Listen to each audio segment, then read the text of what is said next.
Alright guys, what's up? So today I am very excited that I got another Studio Series figures for today's review, and I do want to apologize. The reason why I haven't made another Studio Series review because it's hard to find here in Houston, and plus I don't have enough money. But since I got the money for what I need, this figure is very cool. Now today we're gonna be reviewing is this right here. Today we're going to be reviewing is the Transformers Studio Series number 76 Voyager class Thrust from the Transformer Bumblebee movie. Now before we continue this, if you guys already seen the last Studio Series figure that I did a review on, go right ahead and check it out.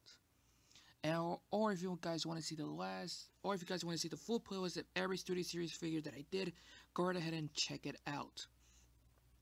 So this figure, I've got this at Target, which I am very excited for. They have 4 copies of it, and I took one, which is this one. I bought it, and I was looking around to find more figures for the Wave 4 Kingdom figures, since the Wave 3 is already here, because one of my good friends, the Ghost of Lower Master Starscream, found 2 Wave 4 figures at his local Walmart. I want to look around and check anywhere at Target. They don't have any. I want to take a look at the Walmart close by to this Target.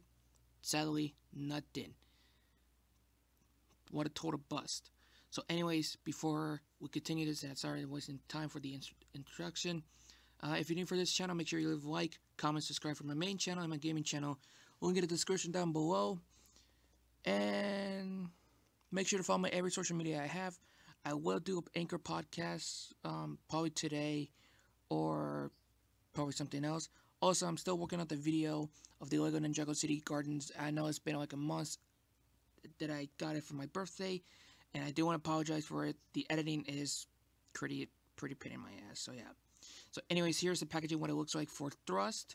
You can see, of course, this is the Voyager class version of the box. You can see Thrust artwork. You can see the Bumblebee movie version. As you can see, the background comes with the Battle of Cybertron right here. Side of the packaging right here, it's showing you Thrust. But wait, this head has looked like Blitzwing. Well, yes, but I'll get on with it later. You can see the side of the packaging.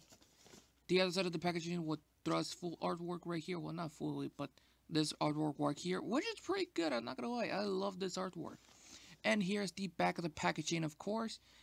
You can see the figure right here. The background drop it comes with is Cybertron's Falls, and that's it. He can transform into 30 steps. So yeah. So here we have Thrust in his vehicle mode. His vehicle mode is representing a Cybertronian Tetrajet, and this is my first Tetrajet in my collection, so yeah, I'm not gonna lie. The only accessory that Thrust comes with is, of course, his blaster right here, and you can see right here, and his 2 little sides right here. But here's the thing. Thrust is a repaint, it's a heavy retool of Blitzwing. But not only that, when the Bumblebee version of Starscream was released, he was a repaint, and he's not a repaint, sorry, a retool of that mold, and with a new head sculpt. And this one is just a straight repaint and a slight retool of the Bumblebee version of Starscream. So yeah, I never owned the Thrust figure before. I never owned the Starscream figure before. But finally, I got Thrust in this one, so yeah. So here he is. So like I said, this is a Cybertronian Tetrajet mode. If you guys already know what a Tetrajet is, good. So if you guys don't know what it is, look it up in Google, Transformer Tetrajet, and you see why. I never owned any Tetrajet because of, the C series. I never owned one before, but now looking at it in my hand, this looks amazingly well. My only major complaint about this one is, well, not balancing it, but sometimes if you have like carpet, it will fall back. Yeah, I think because the way the feet right here, the robot feet you can see right here, is a little bit heavy, but only in the jet mode. But the rest of it looks great. But this figure does suffer from a little bit of lack of paint of it. You can see he does have the Decepticon symbol one here and one here. Now, before anyone's going to comment to say why Thrust is green instead of his original Generation 1 G1 maroon color. Well, there's a reason why Thrust is this shade of green. If you guys remember the Transformers Armada series, we have a Thrust figure. We have a Thrust character who have the color scheme of green and I think gunmetal gray. I don't know. I never owned a Armada's Thrust before, but this is my first character have Thrust with me. I'm not gonna lie. I hope we could get like more of these figures, like with Ascent Storm, Ramjet, Dirge, Thundercracker, Skywarp, all the other Seekers. Like I don't know how many Seekers there are. Like I'm not gonna lie, this is like pretty badass with these. Um, there's like another problem right here that you can see. There's a bunch of gaps in the back right here. Like one gap here, and there's like a gap here, and like this gap right here. But overall, this molding of it looks pretty cool. So if you guys have like a Bandai Imagination stand, a Bandai stand, and they had this peg right here, this peg hole, you can connect it to the peg, you can put it in the stands, and you do get some awesome, flying, poses right here. Or if you guys have one of these bigger effect piece to plug in the Future Watch right here, you can see he's flying around, which is pretty cool. Now the transform thrust into his robot mode is pretty cool. It's pretty easy, simple, but the instructions, I'm not gonna lie, the instruction one I had to deal with is completely bullcrap. And it was a pain in my ass. And I had to use Prime vs. Prime to help me out with this review, which I do recommend to follow, subscribe him to on YouTube. Just look it up on YouTube, Prime vs. Prime. He's the best Transformer YouTuber, and he's the coolest one ever. And shout out to you, man. To do this, you have to remove the little cannons right there, which I'm not gonna lie, these little cannons are way too loose, even disconnecting it.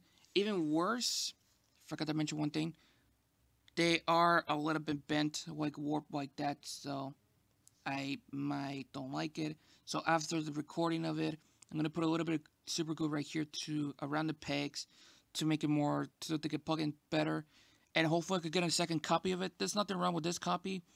The reason why I want to get a second copy, because I'm gonna custom paint the second version of that figure with this one into the Rainbow Six extraction version. So anyways, sorry for the wasting time. Remove the side cannons, remove his main weapon, of course, which is missing some paint. So yeah, so that's out of the way. Now flip these up. Now the instructions said you could twist these up like that. Well, in the movie, of course, the figure Starscream have his wings up like that, and Thrust and the other Seekers have his wings down like that. So I'm going to do that for the movie accurate right here. Next, slide these out. Fold these up right here. Next thing to do is open this piece up right here. Next thing to do is detach the whole thing right here. Because there's the thing. There's a slot tabs right here and these two slots right here that you can barely see. You can see right here and here.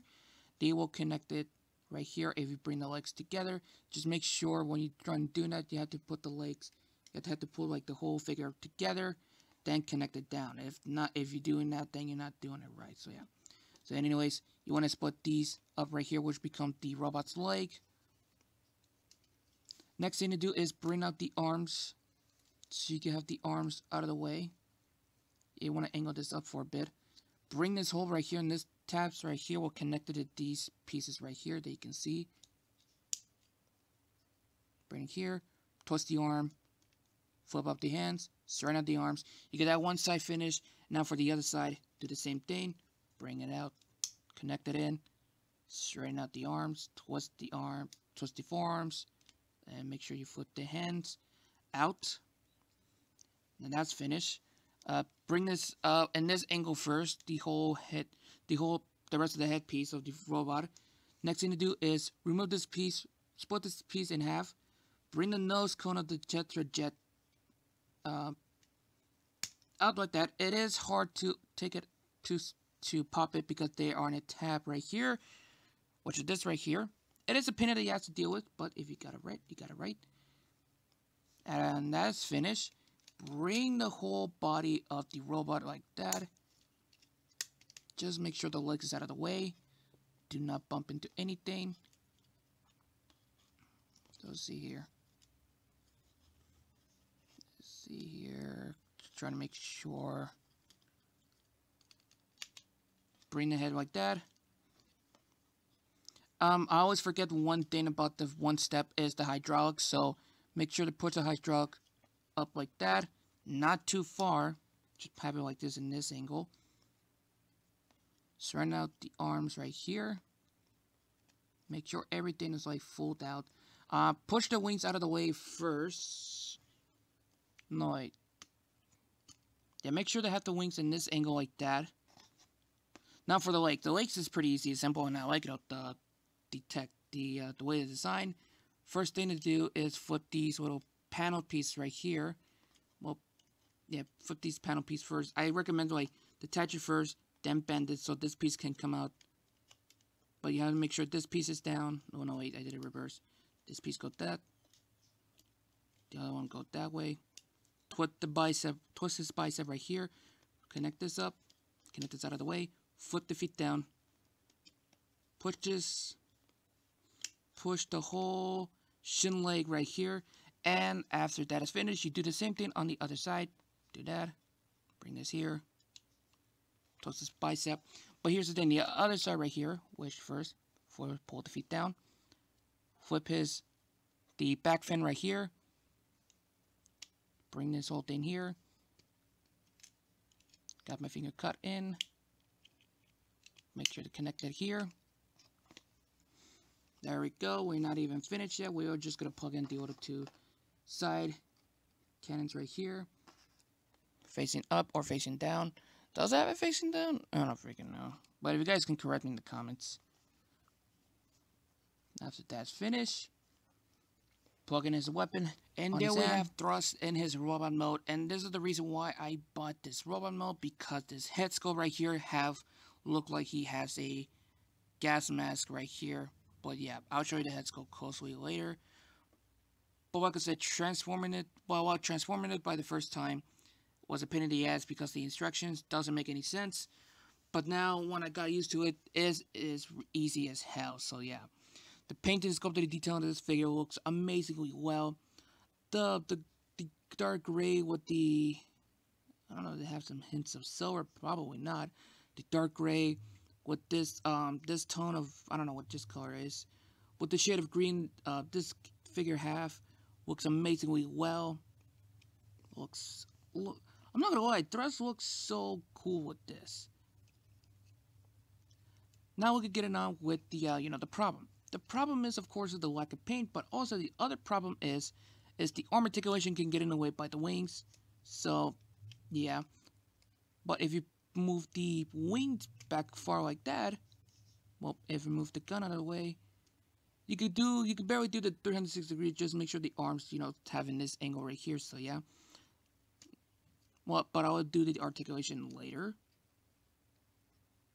The other problem is you do get some barely, head postability. So the only head cannot go left and right. I mean, 360 degrees, so the only head can go left and right. So if you get like, a good, if you get a good angle of it, also the gun.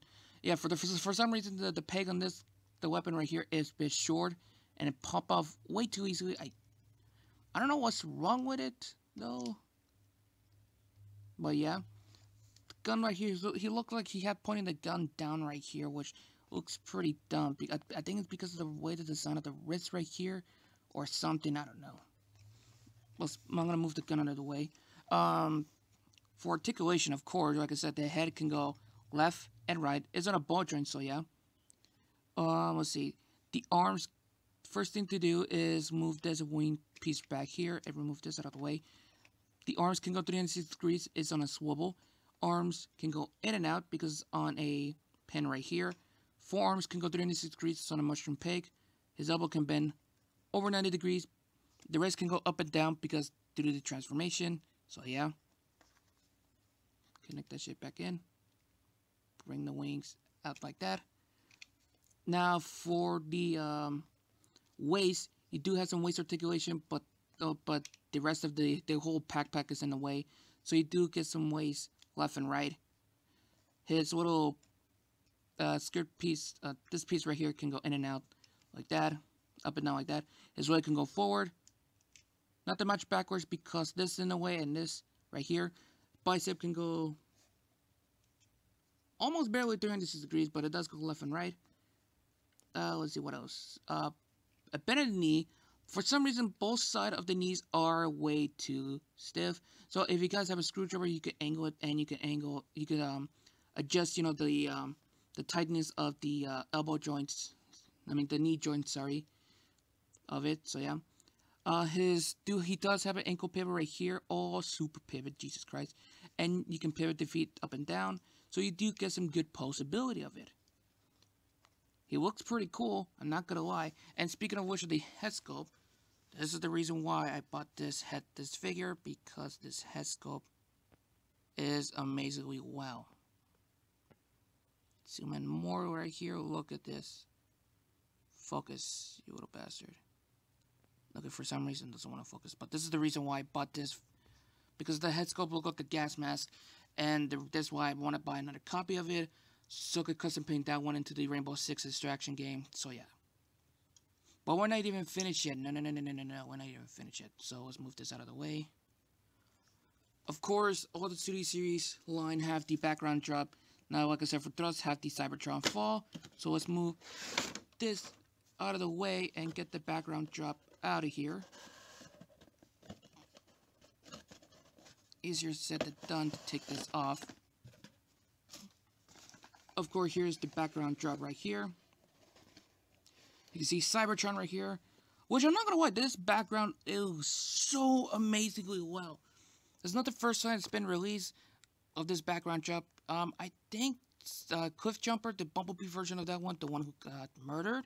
This is he got that background. Then I think the B127 figure, then the Starscream, then Thrust. I could be wrong, but if you guys can correct me in the comments, leave the comment down below.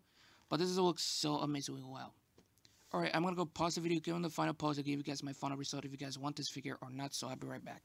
Overall, Thrust is a good figure. I highly recommend to have this figure if you guys want this in your collection or not. I forgot to mention one thing. The reason why this one is a slight retool of the Starscream version, because Conehead.